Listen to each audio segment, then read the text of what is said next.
আসসালামু আলাইকুম। ঈদ মোবারক। এই যে আমার ঈদ। বিল্লু বাহিনী, ও বিল্লু বাহিনী, আমার মিরু সোনা, দেখছেন? এই হচ্ছে আমার ঈদ। আলহামদুলিল্লাহ। কি করো সবাই, কি করো? বাহিরে প্রচণ্ড রোদ ছিল, এখনো রোদের তাপ আছে, তো তারপরে এখন একটু আসা যায়। ভালোই লাগছে। সবাইকে ঈদ মোবারক। আলহামদুলিল্লাহ, ঈদটা ভালোই কেটেছে, আশা করি সবার ভালো কেটেছে। তো আগামীতে ঈদ ভালো কাটবে সবার ইনশাআল্লাহ।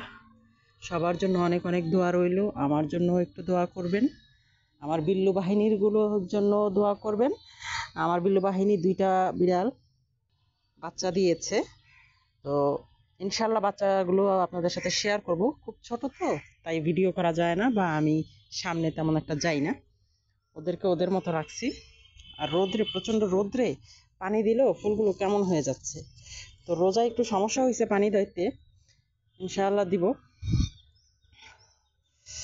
ও, প্রচুর গাছে আবার পাতা আসতেছে, কারণ রোদ্রে একদম অবস্থা খারাপ।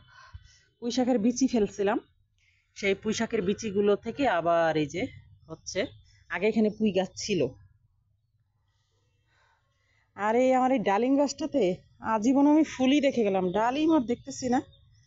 তো জানি না, আসলে বাজার থেকে ডালিম আনছিল, সেই ডালিম খেয়ে আমি ডালিমের দানা ফেলছিলাম গাছের গোড়ায়, সেখান থেকে হয়েছিল।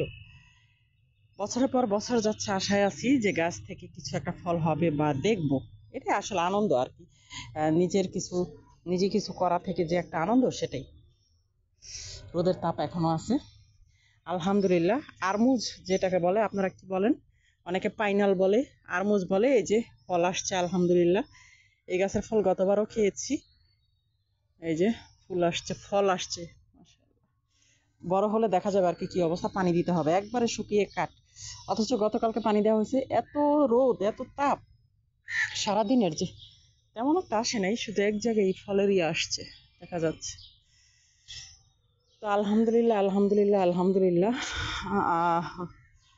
এটা কি ফল আসছে বুঝতেছি না। এটা হচ্ছে কারি পাতা গাছ, কারি পাতা গাছে ফল আসছে, দেখেন। এই যে, এটা তো কখনো দেখিনি। আসলে বড় হলে দেখা যাবে যে এটা কি হয়েছে। তো অনেক অনেক দোয়া এবং ভালোবাসা রইল আপনাদের জন্য, আপনারাও আমার জন্য। আজকে গাছে কোনো ফুল নেই, এটা কোনো কথা হইলো? আজকে একটা ঈদ, ঈদের দিন গাছে কোনো ফুল নেই। আমার সাথে এমনই হয়, দেখা যায় কি 21শে ফেব্রুয়ারির দিন আমার গাছে কোনো ফুলই থাকে না, অথচ সারা বছর গাছে ফুল থাকে। তো অনেক অনেক দোয়া এবং ভালোবাসা রইল, আপনারাও আমার জন্য দোয়া করবেন। পরিবারের সাথে ঈদ কাটানো আনন্দ মুহূর্ত এভাবেই থাকুক সবার জীবনে, বারবার ফিরে আসুক দিনগুলি। তো বিদায় নিচ্ছি এখানেই। আল্লাহ হাফেজ।